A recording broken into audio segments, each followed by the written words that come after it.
Bismillahirrahmanirrahim. Assalamualaikum warahmatullahi wabarakatuh.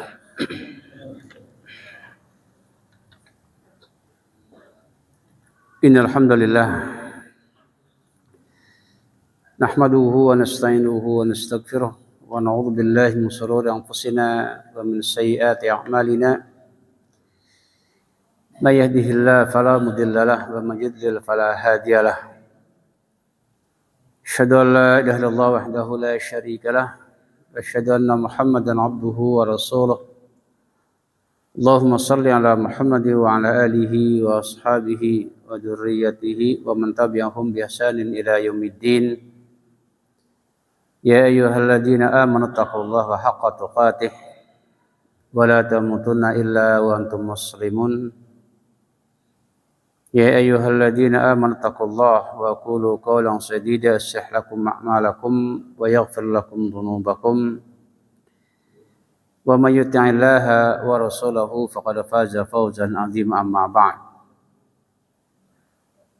Bapak sekalian jamaah salat maghrib rahimani wa rahimakumullah ya.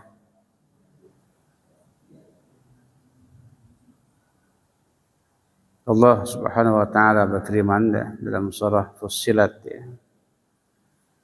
Ayat 33. A'udzubillahi minasyaitonir rajim. Wa man ahsanu qawla mimman da'a ila Allahi wa 'amila shalihan wa qala innani minal muslimin. Ya. Dan siapakah orang yang paling baik perkataannya daripada orang-orang yang mengajak pada Allah Subhanahu wa taala, ya, mengajak untuk beramal saleh, dan ia berkata, sesungguhnya aku termasuk orang-orang yang muslim. Muslim artinya orang-orang yang berserah diri. Surah Fussilat ayat 33. Maka kata para ulama, tidak ada seorang pun perkataan yang lebih afdal, yang lebih baik di sisi Allah Subhanahu wa taala daripada perkataan yang mengajak kepada Allah, menyuruh kepada Allah, mengajak untuk beramal saleh, ya, dan mengajarkan ilmu kepada orang-orang yang tidak paham, dan tanbihul ghafilin, mengingatkan orang-orang yang lalai. Kata para ulama ya. Jadi perkataan yang paling baik, yang paling agung, yang paling afdal, yang paling azka indallah adalah perkataan yang mengajak kepada Allah dan mengajak untuk beramal soleh dan mengatakan aku orang-orang yang berserah diri. Sedangkan perbuatan yang paling afdal, yang paling utama, yang paling azka, paling arfa indallah adalah dzikruh. Itu memuji Allah Subhanahu wa ta'ala. Ya, sedikit mengulang bahasan yang lalu ya. Mudah-mudahan lebih dicerna lagi ya. Jadi perkataan yang paling utama, ya, yang paling afdal, yang paling ahab ilallah subhanahu wa ta'ala adalah perkataan yang mengajak kepada Allah, mengajak untuk beramal soleh. Ya. Dan dia mengatakan aku orang-orang yang berserah diri kepada Allah Subhanahu wa ta'ala. Sami'na wa ta'na. Sedangkan perbuatan yang paling afdal, yang paling utama, yang paling azka, paling arfa indallah adalah dzikruh. Itu memuji Allah Subhanahu wa taala. Ya. Bahkan seluruh dikatakan syariat ini, ya, tujuannya adalah untuk mengingat Allah. Ya, kata Allah dalam surah Al-Ankabut, ya, aqimis sholata inna sholata tanha 'anil fahsya'i wal munkar walidzikrallahi akbar. Ya. Walidzikrallahi akbar. Aqimis shalah, dirikan salat. Inna sholata tanha 'anil fahsya'i wal munkar. Ya. Salat kata Allah mencegah daripada perbuatan dan mungkar. Walidzikrallahi akbar. Ternyata zikir kepada Allah lebih akbar lagi. Inilah para ulama mengenai tafsir ayat ini. Ada yang mengatakan zikir itu lebih gede daripada salat. Ada yang menafsirkan ya, zikrullah kepada hambanya lebih akbar min zikril abdi li rabbih. Pujian Allah kepada hambanya lebih besar daripada pujian hamba kepada Allah Subhanahu wa ta'ala. Jadi pasti ada dua tafsir masalah apa namanya ayat tersebut ya. Jadi dikatakan ya zikir itu amalan yang paling afdol, yang paling utama. Tetapi banyak kata Syekh Utsaimin walaupun amal yang paling ringan, ibadah yang paling gampang, ya paling ringan, tetapi banyak orang yang melalaikannya, berat. Ya. Sehingga Nabi mengajarkan para sahabat Jalil, ya Abdullah Muad bin Jabal, ya doa supaya Allah memberikan pertolongan kepada kita menjadi hamba yang senantiasa berzikir, bersyukur dan ibadah yang baik kepada Allah. Apa kata Nabi kepada Muad? Ya Muad, wallahi inni la uhibbuk. Ya Muad, demi Allah, sesungguhnya aku mencintaimu karena Allah. Kata Muad, ya Rasulullah, aku pun sama mencintaimu karena Allah. Apa kata Nabi? Ya Muad, jangan kau tinggalkan di penghujung salatmu kamu ucapkan doa Allahumma a'inni ala zikrika wa syukrika wa husni ibadatik. Allahumma a'inni ala zikrika wa syukrika wa husni ibadatik. Ya Allah, tolonglah aku agar menjadi hamba-Mu yang senantiasa memuji-Mu, senantiasa bersyukur kepadamu, senantiasa bisa beribadah yang baik kepadamu, bisa beribadah yang baik kepadamu, bukan ibadah yang banyak, yang baik yang Allah. Apa nilai itu? Ya, alladzi khalaqal mauta wal hayata liyabluwakum ayyukum ahsanu amala, bukan aksar tapi ahsanu amala ya. Itu dalam mukadimah ya. Kemarin itu sampai ke bab tentang nasi al-kabair ya, tentang bidah kemarin itu. Ya. Jadi bidah itu adalah perkara ya yang baru dalam agama. Ya. Bukan dalam masalah keduniaan, masalah agama. Karena agama telah sempurna. Agama itu bakin ila antakumasah, tetap tidak akan berubah sampai akhir zaman. Walaupun perubahan zaman, perubahan tempat, agama tetap tidak akan berubah. Dari dulu sholat seperti dari zaman Nabi sampai kiamat seperti ini kita. Maghrib 3 rakaat, pertama dikeraskan, kedua keraskan, ketiga disirkan. Begitu bacanya sama, tidak akan berubah. Yeah. Maka kita dalam masalah agama itu samina wa ta'na. Nggak boleh dikatakan dikreatifi, nggak boleh agama itu. Yeah. Nggak boleh dimodif agama itu. Sami'na wa ta'na. Coba lihat. Yeah. Sahabat itu subhanallah. Mereka adalah orang yang paling sami'na wa ta'na. Mereka gak pernah, kenapa ya Rasulullah kalau sholat zuhur disirkan semuanya? Gak pernah bertanya mereka. Yeah. Asar disirkan semuanya. Yeah. Gak dikeraskan bacaannya. Kemudian ketika maghrib 1, 2 dikeraskan. Yang terakhir disirkan, enggak protes mereka. Enggak pernah bertanya kepada Rasulullah, kenapa ya Rasulullah? Isya pertama, kedua dikeraskan. Yang ketiga, keempat disirkan. Enggak pernah bertanya kepada mereka, kepada Nabi mereka itu. Sami'na wa ta'na. Enggak pernah bertanya, padahal apa alatnya coba? Kenapa Allah mensyariatkan maghrib yang satu pertama dikeraskan, yang kedua tidak? Tidak ada yang tahu kenapa demikian. Dan mereka tidak pernah bertanya kepada Rasulullah, hanya sami'na wa ta'na, itu ikuti aja. Karena agama itu adalah ittiba, bukan ibtida. Apa ittiba? Mengikuti, bukan mengada-ada. Taslim, tunduk, bukan dengan apa namanya, istilahnya menolak gitu ya. Tasdik, apa tasdik? Bukan syak. Ittiba, muttaba'an, musaddiqan, tasliman, kata para ulama. Itu agama. Mengikuti, bukan mengada-ada, bukan membuat-buat. Tasdiqan, membenarkan, tidak meragukan. Tasliman, tunduk, patuh dengan apa yang Allah katakan. Maka para nabi dan para orang itu kata Allah apa? Amana rasulul ma unzila ilaihi min rabbi. Wal kullun amana billahi wa malaikatihi. Kemudian wa qalu sami'na wa ta'na ghufranaka rabbana, wa itulah para orang mukmin. Sami'na wa ta'na. Maka agama dari dulu sampai kiamat bakin ila antakum musa.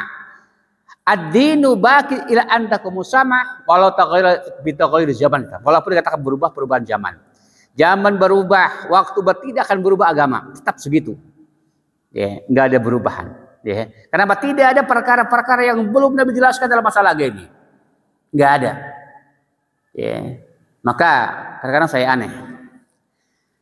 Nabi itu pernah mengajarkan doa ketika kita diundang makan. Ada doanya itu. Apakah makan walimah atau arash?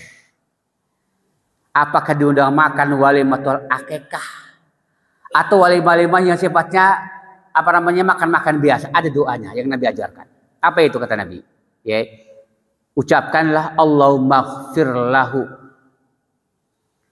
Allahumma arhamhu, Allahumma barik lahu fima razaqtahu. Itu doanya. Ketika diundang makan, ketika walimatul arash, ya pesta pernikahan, atau walimah akikah, ya ada akikah diundang makan gitu ya. Ini doanya. Untuk siapa? Untuk yang mengundang kita. Allahumma ighfir lahu, ya Allah ampunilah dia. Rahmatilah dia dan berkailah rezeki yang kau berikan kepada dia. Allahumma barik lahu fima razaqtahu. Itu doanya. Lengkap. Yeah. Semua doa permasalahan Nabi telah mengajarkannya. Yeah. Doa ketika al-karb, mengalami kesusahan yang luar biasa. Apa kata Nabi kepada Asma binti Umays? Yeah. Ucapkanlah Allahu Rabbi la usyriku bihi syai'an. Ketika Nabi mengalami kesulitan, kesusahan, apa kata Abdullah bin Umar? Nabi itu sering mengucapkan ya hayyu ya qayyum birahmatika astaghisu. Orang yang memiliki hutang yang besar, kata walaupun segede gunung hutang itu, bacalah doa ini. Apa itu? Allahumma kfini bihalalika an haramika waghni bifadlika aman siwak. Ada semua. Yeah. Permasalahan Nabi telah menjelaskan kepada umat ini. Tidak ada yang belum Nabi ajarkan doanya itu. Kadang-kadang kita ini aneh-aneh. Yeah. Doa ini bahasanya itu. Jadi gak nyambung. Kadang-kadang gak nyambung. Yeah. Gak nyambung. Yeah. Doa di kuburan juga macam-macam doanya. Padahal yang Nabi ajarkan di kuburan apa? Kata Utsman bin Affan mengatakan. Yeah. Nabi itu apabila selesai memakamkan jenazah, waqafa ala qabri, berdiri di kuburan, summa qala istaghfiru li ahikum was'alu lahu at-tathbit fainul ansal. Ini kata Nabi kepada para sahabat, mintalah ampun untuk saudara kalian ini, ya, dan mintalah ketetapan untuknya karena dia akan ditanya setelah kalian tinggalkan. Maka doanya cukup dengan Allahumma ighfir lahu, Allahumma sabbithu, ya. Atau Allahumma ighfir lahu, Allahumma arhamhu, Allahumma sabbithu. Pendek, simpel, enggak kemana-mana doanya. Masa di doa di kuburan, Rabbana la tuzigh qulubana ba'da, tadi kan dia nyambung gak kira-kira? Rabbana dzlamna anfusana wa lam taghfir lana, gak nyambung di kuburan. Nabi telah menjelaskan doanya kalau di kuburan. Ya, iya kan? Jadi kadang-kadang kita tuh aneh-aneh gitu ya. Pada Nabi setiap tempat ada dzikirnya, ada doanya, Nabi ajarkan semuanya. Ya. Maka kata para ulama ya, orang yang berdoa pada Allah yang tidak Nabi ajarkan pertama itu tidak. Ya. Innallaha la yuhibbul mu'tadin. Lihat dalam surah Al-A'raf ya. Ayat 55 itu. Ud'u rabbakum tadarruan wa khufiyah innahu la yuhibbil mu'tadin. Ya, seperti itu. Maka dia dikatakan apa namanya? Bidah adalah perkara ya baru dalam agama, bukan dalam masalah keduniaan. Ya. Kadang-kadang orang aneh gitu ya. Dianggap speaker katanya bidah, itu jahil. Ya. HP bidah, itu jahil. Itu bukan masalah agama, itu sarana. Ya. Suatu ibadah haji gitu ya. Sampainya kita ke Makkah itu terserah ke mikot itu. Mau naik perahu, mau naik dikatakan unta, naik kuda, naik keledai, silahkan. Tetapi cara ibadahnya harus sesuai dengan Nabi ajarkan.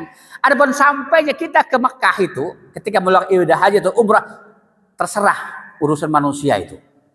Ya. Mau naik dikatakan burung Garuda, gitu ya, terbang ke sana, silakan aja. Kalau mau, kalau bisa. Ya. Mau naik pesawat, mau naik perahu, mau naik kapal laut, naik kereta, silakan, nggak ada larangan. Itu perkara dunia. Tetapi ibadahnya harus sesuai dengan yang Rasulullah contohkan. Ya. Jadi kadang-kadang orang berarti pesawat bidah katanya. Karena Nabi tidak ada pernah ada Nabi. Ini orang bodoh ini. Ya. Bidah dalam masalah agama kata para ulama. Bukan masalah dunia. Dunia itu terserah kata Nabi apa? Antum a'lamu bi umuri dunyakum. Dulu nggak ada espasko tuh nggak ada. Boleh nggak sekarang? Boleh. Masalah dunia. Dulu nggak ada bakso goreng, ada nggak bakso goreng dulu? Ada es goreng, es bakar ada nggak dulu? Nggak ada. Sekarang ada nggak? Silakan. Mau makan dikatakan es bakar apa silakan, nggak ada larangan, itu masalah makan, masalah makanan dunia. Tapi masalah agama maka jangan coba-coba. Agama tidak boleh dikreatifi. Sami'na wa ta'na, itulah agama. Tapi kalau masalah dunia maka Nabi menyerah kepada manusia, terserah, gitu ya. Maka lihat dalam hadis yang sahih mengatakan innallaha kata Nabi ya, azza wa jalla ya ihtajaba taubata an kulli sahibi bid'atin. Hadis sahih. Sungguhnya Allah Subhanahu wa taala menutup pintu taubatnya sahibul bid'ah. Orang-orang yang melakukan perbuatan bid'ah. Ya. Karena mereka kadang-kadang susah untuk kembali kepada sunnah.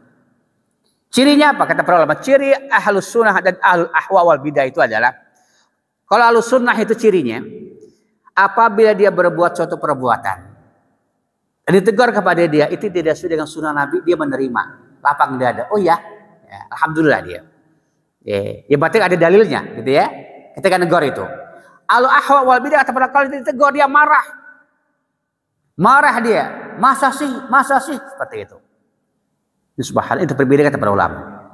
Al-sunnah kapanpun dia dikatakan dimanapun ketika ditegur ada yang negor ini tidak sesuai dengan sunnah, ini tidak nyunnah, dia menerima sami'na wa ta'na.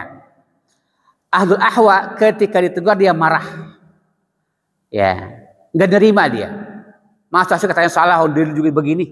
Ini tidak benar seperti itu. Karena kadang-kadang itu tuh amal kita itu kadang-kadang ikut-ikutan doang. Ikut-ikutan, bukan ngerti. Padahal kata Imam Bukhari, yang namanya ilmu itu adalah al-fahmu, bukan al-hifdu.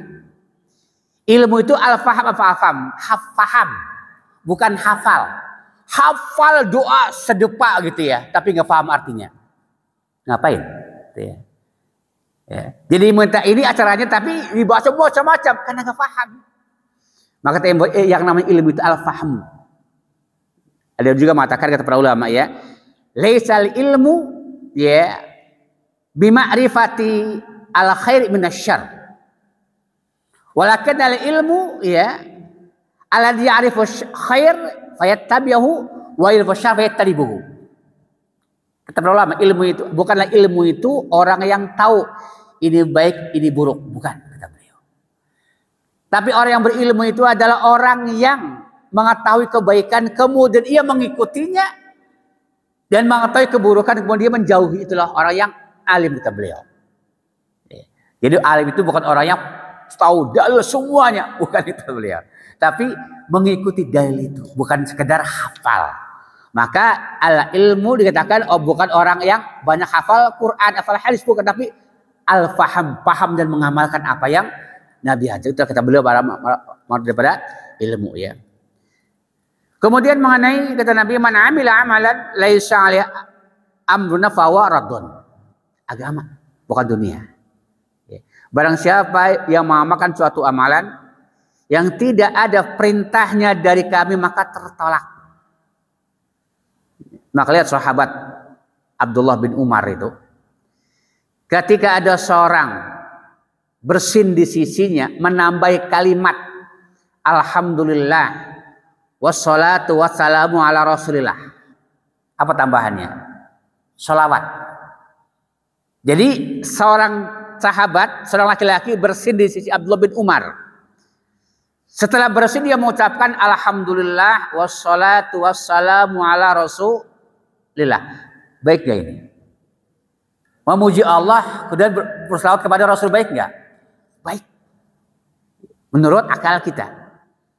Tetapi kata Abdullah mengatakan laisa hakada alamana Rasulullah. Bukan demikian yang Nabi ajarkan kepada kami. Doa setelah bersin.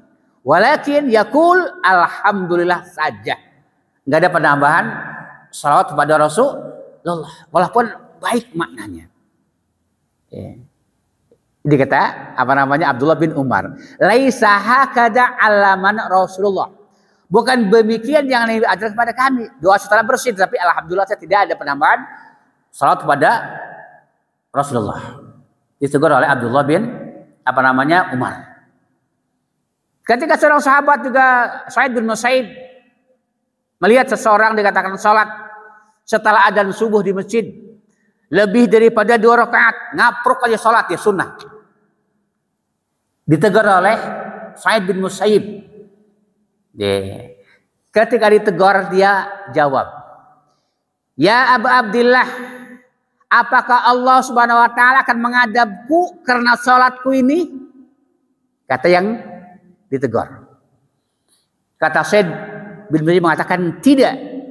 Allah tidak akan mengadabmu karena salatmu itu tidak. Tetapi Allah akan mengadabmu karena kau menyelisih perintah Rasulullah." Karena Nabi mengatakan, "Fal yahdharil ladina yukhalifuna an amrih an tusibahum fitnah au yusibu adabun alim." Surah An-Nur ayat 63. Apa kata Allah? Hati-hati orang-orang yang menyelisih perintah Nabi akan terkena fitnah atau terkena adab yang sangat pedih. Karena Nabi mengatakan ya tidak ada sholat sunnah setelah adzan subuh kecuali sholat 2 rakaat sholat sunnah qabla subuh. Nggak boleh lebih itu. Kecuali begini, ada sebab. Bapak udah sholat di rumah sholat qabla subuh, gitu kan? Datang ke masjid belum qomat, masih ada waktu 3 atau 4 menit gitu ya. Maka sholat silakan sholat tahiyatul masjid, ada sebab. Tetapi kalau niatnya sholat qabla subuh ya, lebih daripada 2 maka menyelisih apa yang Rasulullah perintahkan. Karena Nabi mengatakan rakaatul fajri khairun minad dunya wa ma fiha, kata Nabi. 2 rakaat sholat sunnah qabla subuh lebih baik daripada dunia dan sisinya. Bukan kalau 4 lebih banyak lagi, enggak. Awas. Jadi kalau 2 lebih, kalau 4 lebih absolutnya demikian. Agama sesuai dengan perintah ukuran ya. Kemudian mengenai berikutnya takfirul muslimin. Ini dia terus besar berikut takfir al muslim, apa takfir? Mengkafirkan orang muslim. Ini dosa besar ini. Maka kita tidak boleh sembarangan mengkafirkan, membid'ahkan, menafsirkan, tidak boleh. Tetapi kalau menjelaskan ini amalan bid'ah, amalan nifaq, amalan kufur, wajib kita jelaskan. Tetapi mengatakan kamu kafir, kamu mubtadi, itu tidak boleh. Ada mawaninya, apa mawani? Penghalangnya.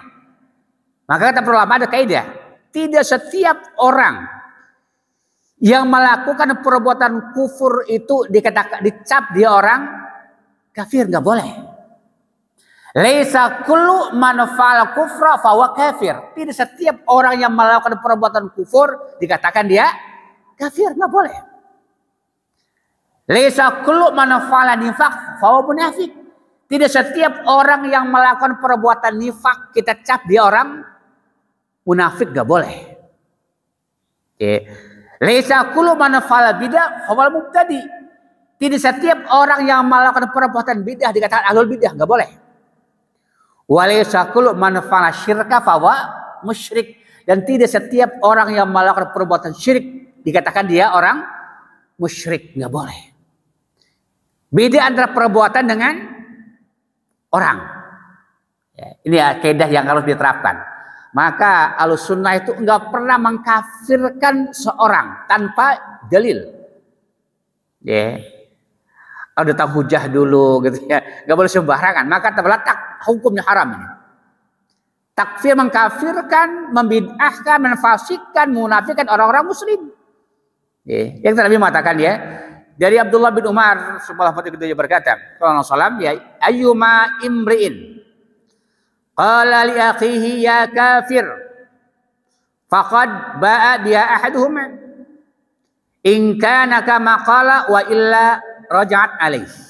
Kata Nabi, siapa saja di antara kaum muslimin yang berkata kepada saudaranya ya kafir, ya, maka kekafiran itu akan kembali kepada salah satu di antara keduanya. Ya. Jika benar kafir, maka jika tidak maka kembali kepada yang mengucapkannya. Itu istilah kalau Indonesia senjata makan tuan itu. Hati-hati ya. Pak juga mengatakan ya, la yarmi rajulun rajulan bil fusuq wa la yarmi bil kufri illa irtaddat alaihi in lam yakun sahibuhu kadzalik. Kata Nabi, janganlah seseorang melemparkan, menuduh seorang orang lain dengan kata-kata fasik atau kata-kata kafir, ya, kecuali akan kembali kepada yang mengucapkan kefasikan atau kufur tersebut. Ya, tapi kalau mengatakan ini perbuatan bodoh, ini perbuatan kafir, itu memang harus dijelaskan. Ya, kenapa? Karena Bukhari mengatakan setiap perbuatan, ya, maksiat, dosa itu cabang daripada kekafiran. Seluruh perbuatan fasik, perbuatan yang maksiat, yang dosa cabang daripada kekafiran. Dan setiap perbuatan baik cabang daripada keimanan.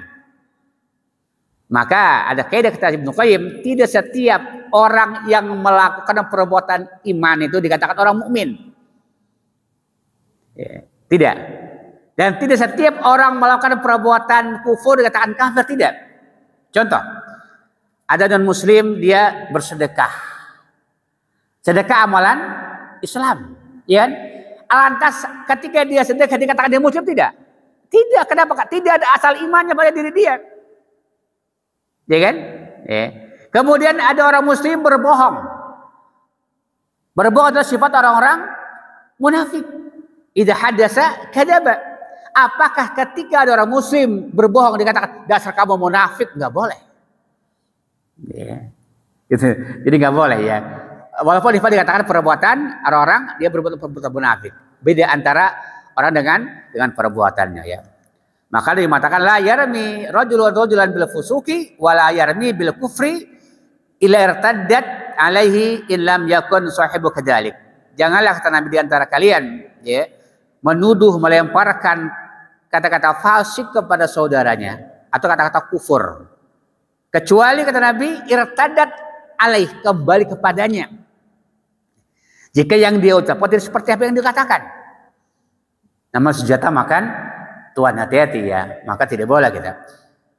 Bahkan ya termasuk kalau bahkan kita mengatakan ngata-ngatain dasar orangnya nggak pernah sholat pun kan nggak boleh dalam Islam. Kita ngata-ngatain kepada orang yang pernah sholat, dasar nggak pernah sholat, nggak boleh, haram dalam Islam itu. Walaupun dia tidak sholat, dia pencuri, ya pemabuk, nggak boleh kita kata-katain pada orang lain, nggak boleh itu. Itu urusan dia dengan Allah Subhanahu Wa Taala. Tetapi kalau menasihati diperintahkan, nasihati, ngajak, dakwah maka diperintahkan. Tetapi kalau menyebarkan kepada orang lain di si fulan itu nggak perlu, hati-hati, jangan jangan bergaul dengan dia, itu nggak benar. Dia suka bohong, tukang nipu, jangan itu nggak boleh. Tapi mendakwahi maka tidak terlarang, diperintahkan. Tapi kalau mau ngomong jelek-jelekan dia maka hukum dikatakan haram ya. Walaupun dia tekan betul-betul tidak sholat. Contoh, si fulan nggak pernah sholat itu, nggak pernah berjamaah itu orangnya, di rumah aja, nggak pernah bergaul, haram hukumnya itu.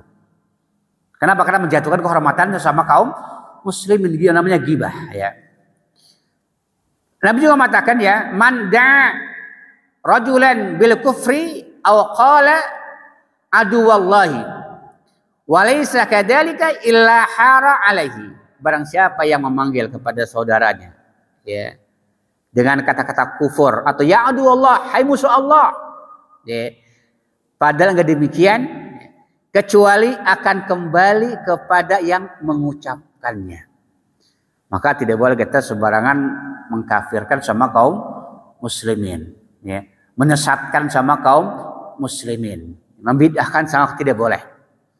Kita hanya tugasnya menjelaskan ini sunnah, ini bid'ah, ini syirik, ini tauhid, ini maksud, ini ketaatan, jelaskan. Tapi mau memvonis dikatakan maka tidak boleh. Mungkin dia ada penghalangnya mungkin dia tidak tahu, enggak paham. Maka Allah dalam surah Al-Baqarah, Rabbana la tu'akhidna in nasina au akhtana.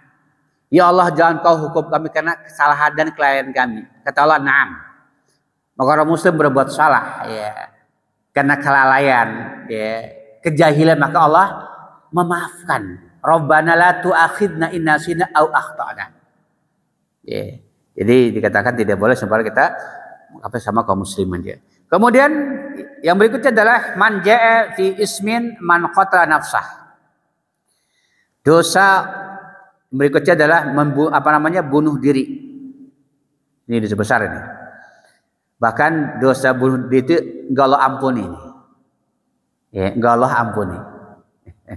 Artinya Allah akan mengadab sesuai dengan perbuatannya. Bukan dikafirkan, awas. Tidak dikafirkan, tetapi Allah tidak mengampuni. Allah akan hukum sesuai dengan keadilan Allah Subhanahu wa taala. Dari Abi Hurairah dia berkata Allah sallam man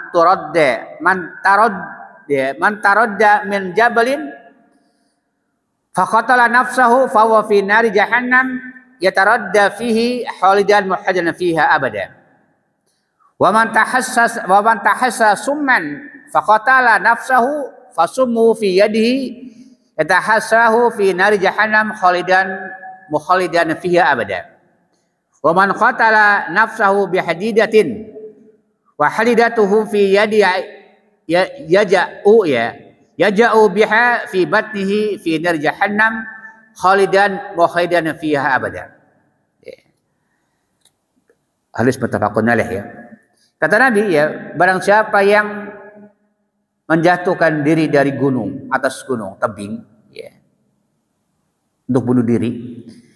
Jadi bunuh diri menjatuhkan dari tebing. Man taroda melemparkan, menjatuhkan diri. Dari gunung bunuh diri. Maka maka dia di neraka jahanam, hukumannya seperti dia melakukan bunuh diri. Taroda fihi khalidan fiha abadan.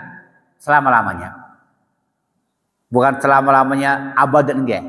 Lamanya dia di neraka. Allah hukum sesuai dengan dosa-dosa dia. Kenapa? Karena setiap muslim kata Rasulullah akan masuk surga itu. Lihat, kata Nabi ada hadis yang sahih tentang dikatakan orang yang terakhir masuk dikatakan surga. Jadi kata Rasulullah aku betul-betul mengetahui dikatakan orang yang terakhir masuk neraka, masuk dikatakan surga Allah Subhanahu wa taala. Jadi udah lama di neraka. Bahkan Nabi dalam tentang syafaat tentang syafaat bahwasanya Nabi itu senantiasa minta kepada Allah syafaat. Namun dikatakan yang terakhir kata Rasulullah kepada Allah Subhanahu wa taala ya Allah, majilatu asfa'u ila rabbi wa yusaffi'ani hatta qulu rabbi syafi'ni fi man qala la ilaha illallah.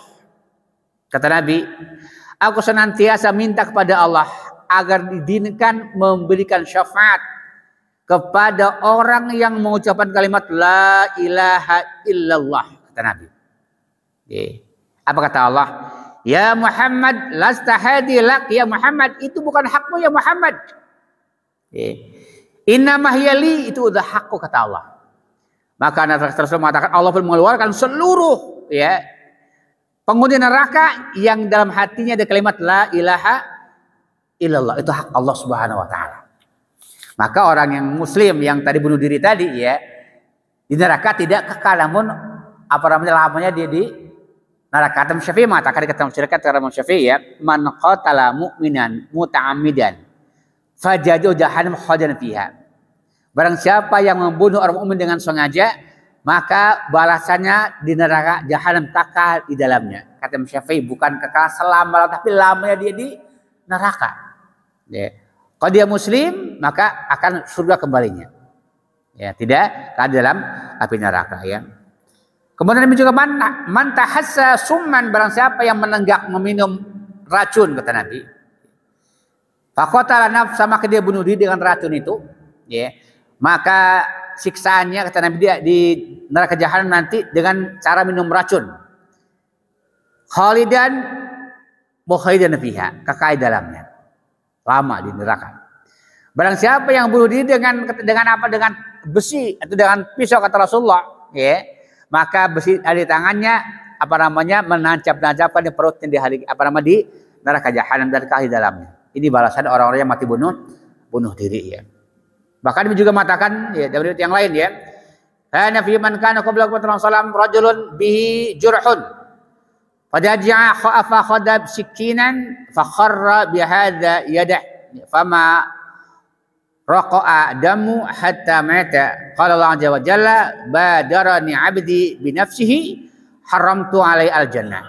Kata Nabi, ada orang sebelum kalian dia terluka, kemudian dia merasa dikatakan sakit yang mungkin tahan, menahan sakit. Dia ngambil pisau dan mengutuskan urat tangannya ini, kata Nabi. Ya, sehingga dia pun menetes terus sampai dia mati. Apa kata Rasulullah? Allah mengatakan, hambaku telah mendahului aku. Maka kata Allah, aku haramkan dia masuk surga Allah Subhanahu wa taala. Ya, haram dari awal, bukan selama-lamanya di neraka ya. Ada riwayat mengatakan akan masuk kalau dia seorang mukmin ya. Tetapi ada di antaranya kata Rasulullah, maja anna Allah Subhanahu wa taala yaghfiru lil muntakhir in arada. Allah memaafkan orang yang mati bunuh diri jika Allah menghendaki. Ada riwayat yang sahih. Ya. Ada seorang sahabat dikatakan yang namanya Tufail bin Amru ad-Dusi, ya. Dia datang kepada Rasulullah, dikatakan minta diberikan tameng gitu ya, untuk berperang. Ya. Dan ketika dia hijrah dari Mekah Madinah, hijrah ke Mekah, dari Madinah dari Mekah. Ya. Ketika di Mekah dikatakan di Madinah dia tidak betah di Madinah karena gersangkan. Ya, jadi kehidupan di Madinah itu dulu jauh luar biasa, kering gitu ya. Jika dia pun tidak dikatakan kalau dari Madinah. Kemudian sakit di luar Madinah itu. Ketika dia sakit dikatakan mengambil gunting dan memotong tangannya. Darah sampai dia meninggal dunia. Kemudian sahabat Rasulullah dikatakan bermimpi, ya, dalam mimpinya itu melihat dia itu di dalam surga dalam keadaan baik. Mimpi sahabat ini. Kemudian kata dia, gimana keadaanmu? Ya, alhamdulillah dia dalam keadaan baik ya. Kata dia, kenapa kamu menutupi tanganmu itu? Ya. Apa kata dia? Masa Nabi kayadu kalau buka apa yang dilakukan oleh Rabbu? Dia mengatakan, ghafarali, Allah mengampuniku karena hijrahku kepada Rasulullah SAW. Ya. Kemudian kata orang tadi, mali araka mughtiyan yada, kenapa aku melihat kau menutupi tanganmu itu? Dia mengatakan, kilali an tusliha minka. Ya, maaf sadda. Jadi dikatakan karena tidak bisa nyambung lagi. Karena dulu kan bunuh dengan ini. Maka terlanjut kepada ketika itu di kisah kepada Rasulullah diceritakan apa yang dilihat dalam mimpinya. Apa kata Nabi mengatakan ya, Allahumma walidayya faghfir. Ya Allah, ampunilah kedua tangannya. Kata Nabi kepada Allah, mohon kepada Allah. Ya Allah, ampunilah walidayya, untuk kedua tangannya, ampunilah, kata Rasulullah. Ini salah satu dalil ya bahwasanya orang mati bunuh diri Allah mengampuni jika Allah menghendaki. Seperti itu ya. Maka haram hukumnya bunuh diri ya. Cukup sekian, semoga bermanfaat ya. Ya, kita akhiri subhanallah. Nah.